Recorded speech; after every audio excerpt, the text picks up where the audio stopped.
Assalomu alaykum, Ulug'bek Berdiqovich.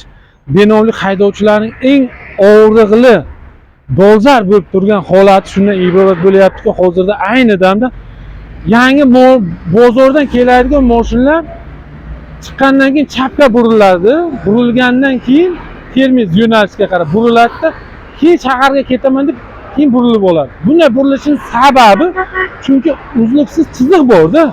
Uzluksiz chiziq bo'lganligi sababli yo'l qoidalarini buzmaslik maqsadida uzluksiz chiziq tugaganidan keyingina burib qayrib oladi mashinalar.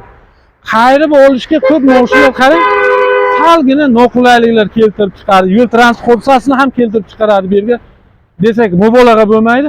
Mana shu yerni salgina kengaytirish kerak deb o'ylayman. Qarang, mana Gentra ham buralaman deyapti, qayrib olaman, lekin burilib ola olmayapti. Mana shu yerni salgina kengaytirishga amaliy yordam so'rayapti haydovchilar, Denov tuman haydovchilari.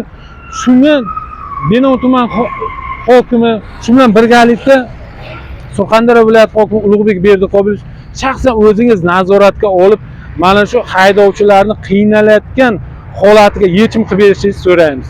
E'tibor qaratganlar uchun rahmat. Sog' bo'lingizlar.